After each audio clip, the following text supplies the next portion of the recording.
Il n'est pas évident pour chacun d'entre vous de comprendre l'époque actuelle, ou de l'essayer même de l'intégrer dans votre existence.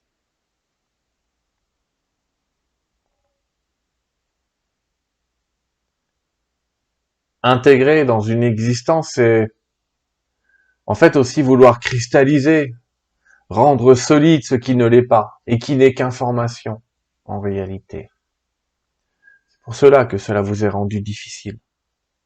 Au niveau où vous êtes aujourd'hui, dans l'état de compréhension dans lequel même la planète, la plupart des éveillés de ce champ d'énergie qu'est la Terre se trouvent.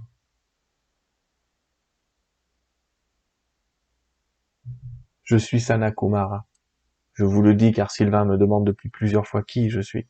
Je suis Sanat Kumara. Il s'agit vraiment, chers amis, de vous dire que rien dans ce monde n'est solide et réel. Et qu'en fait, ce qui crée des tensions à l'intérieur de vous, c'est quand vous essayez de rendre vrai ce qui ne l'est pas. Quand vous essayez de transformer le personnage du jeu vidéo, je tire ça de la conscience de Sylvain, et de le rendre réel. Même si pour lui, dans son monde du personnage, tout semble vrai. C'est pas la réalité. Donc en fait, beaucoup d'entre vous vont ou ressentent de la frustration parce que vous cherchez à rendre vrai ce qui ne l'est pas. Vous cherchez à trouver une issue à un combat qui n'existe pas. L'apparence de ce combat existe là où vous êtes. Oui. Mais là où vous êtes signifie en fait là où est votre conscience, effectivement. Placez votre conscience ailleurs et rien ne vous touchera.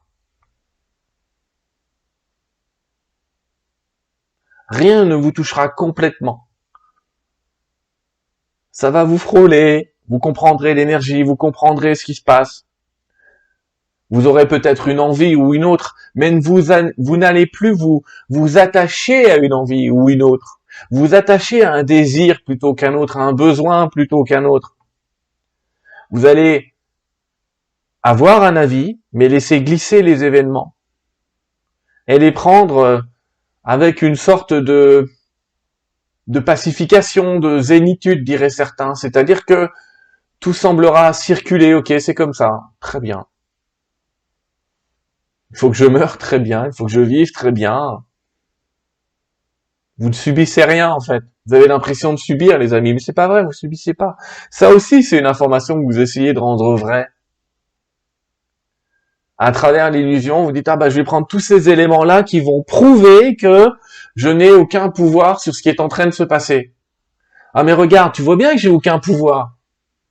Quel est ce jeu où finalement vous prenez des éléments pour vous rendre faible plutôt qu'aller chercher des éléments qui vous rendent fort ou qui vous font comprendre votre force divine?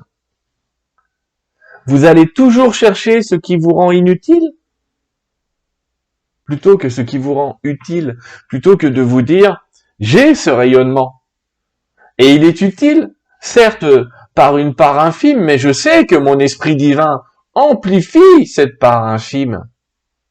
Alors que si cette part infime, vous êtes déjà en train de l'envahir de la pensée que quoi qu'elle passe, quoi qu'elle fasse, quoi qu'elle pense, quoi qu'elle dise, ça changera rien.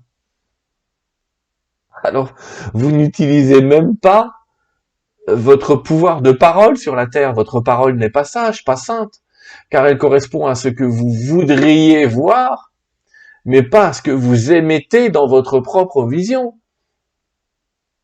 Finalement, vous dites, ah ben l'illusion A ne me plaît pas, je voudrais l'illusion B, mais vous n'avez pas construit l'illusion B.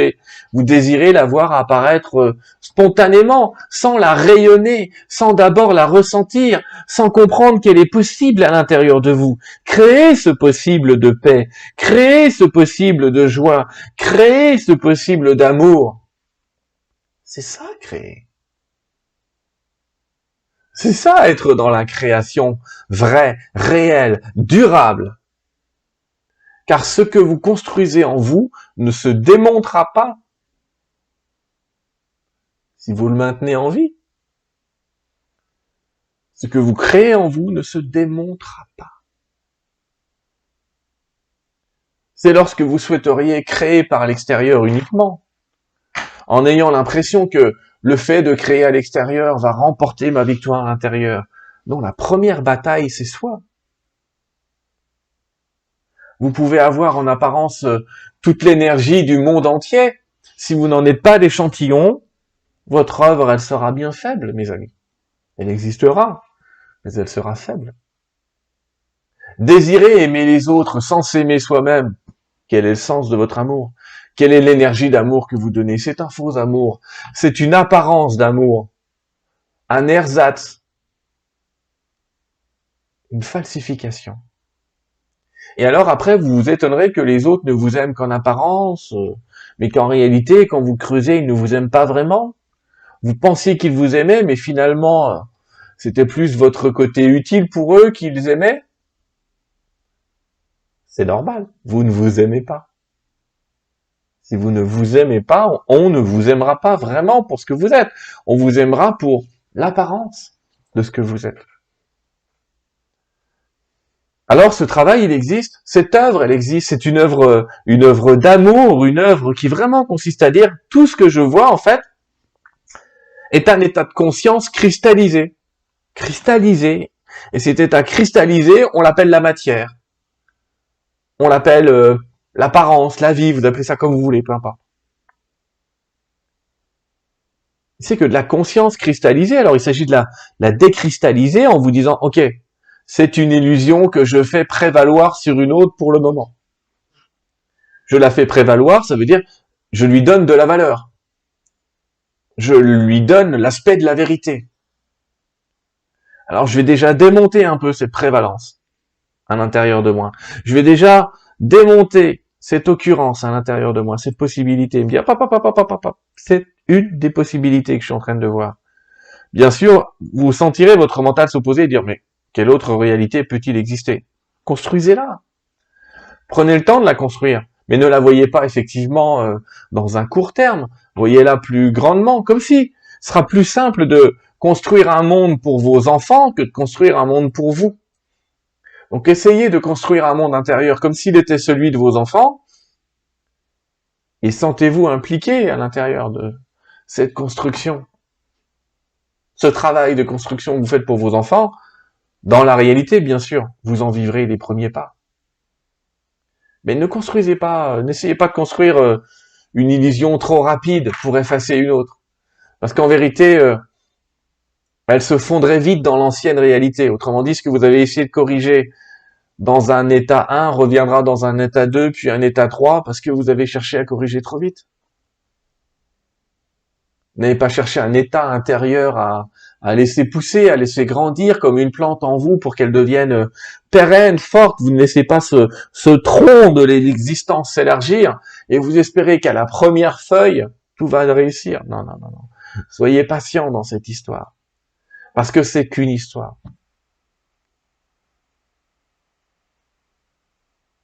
C'est ce que c'est. Ça a l'air dur, ça a l'air vrai, ça a l'air vivant, tout ça. Oui, je comprends que ça ait l'air. Mais c'est de l'air. Et c'est ça aussi, l'époque dans laquelle nous vous amenons, l'époque dans laquelle vous vivez, c'est une époque de retour à cette maîtrise, à cette compréhension intérieure, à cette capacité de regarder le monde en sachant qu'il est vrai dans l'apparence pour le corps, pour le jeu, j'allais dire, tout en ayant une plus grande conscience que l'apparence, du fait que tout cela n'est que temporaire, illusoire, une impression d'essence, une sorte d'hallucination permanente, de commencer à le corriger à l'intérieur, de commencer à faire ce travail depuis l'illusion, afin de créer, j'allais dire, une nouvelle illusion. Soyez pas dupes, vous n'allez pas créer une réalité, vous allez créer une nouvelle illusion. Mais une illusion ne prévaut pas sur une autre. Mais ce que vous aurez changé, je le répète, ce que vous aurez changé à l'intérieur, vous ne le perdrez jamais. C'est-à-dire même quand votre corps ne sera plus là, ce que vous aurez transformé à l'intérieur, lorsque vous réintégrez un autre corps ou lorsque vous passez dans ce monde de l'au-delà, ce que vous aurez fait là, vous le garderez. À tout jamais. Vous ne dévoluerez pas. Vous vous contenterez d'évoluer. Alors beaucoup d'entre vous ont fait les mêmes efforts, d'étape en étape, les mêmes compréhensions, mais il faut passer une sorte de cran supérieur là-dedans. Alors pour passer un cran supérieur de l'illusion, il faut que l'illusion soit, j'allais dire, de plus en plus forte, de plus en plus réelle en apparence. C'est facile de modifier des événements qui se jouent sur très peu de temps, mais transformer des événements qui se jouent sur une durée plus permanente, c'est, vous l'aurez compris, donc dans l'apparence aussi, travailler ce qui en vous est plus permanent, plus durable. Pas futile, comme peut l'être une petite période d'un mois ou un an, mais utile, comme peut l'être une période de 5, 10, 15 ans parfois. Ça, c'est utile. Vous voyez, la construction de l'homme ou de la femme se fait en 15 ans, physiquement. Ça, c'est utile. Ce qui aura été fabriqué à 15 ans, j'allais dire, va vous suivre toute votre existence. Pas ce qui s'est passé le premier mois. C'est pareil pour votre construction intérieure. C'est pas le bébé en vous, la bébé, comment pourrait-on parler de ça, la bébé pensée qui va modifier le monde. C'est la pensée adulte, la pensée pérenne, celle qui aura grandi, germé en vous, qui va faire ses fleurs dans ce monde d'apparence. Bien, c'est ça l'invitation à la joie, l'invitation à l'amour, l'invitation à recréer une nouvelle permanence en soi. C'est cette occasion merveilleuse de travailler des illusions parce qu'elles sont d'autant plus fortes. C'est d'autant plus pénible, très bien. C'est d'autant plus faux, car ce n'est pas permanent. Tout ce que vous voyez d'ici une centaine d'années n'existera plus. L'idée, c'est de travailler en vous ce que vous désirez exister encore dans une centaine d'années. Donc il importe peu que vous réussissiez à en récolter les fruits à la fin de votre existence terrestre. Car ce que vous aurez construit en vous, et ce sera la dernière fois que je le répète, vous l'aurez pour toujours. Vous prenez le temps de cette construction. N'ayez aucun doute sur le fait que votre construction intérieure, forcément, va s'échanger avec le monde extérieur en tant que fruit. Il est là le message que je voulais poser ce jour par rapport à vos réflexions, à vos états d'âme ou à tout ce qui est présent aujourd'hui. Soyez confiants. Nous savons, nous connaissons, entre guillemets, votre victoire. Et nous connaissons votre cœur. Et nous sommes unis à cela. Dans l'amour, la paix et la joie. Soyez bénis, les amis. Recevez cette lumière, cette nouvelle possibilité en vous. Acceptez-la. Ne renoncez à rien. Travaillez avec patience. Cette fois, ce chemin de lumière qui démarre en vous. Bénis soyez-vous, chères âmes.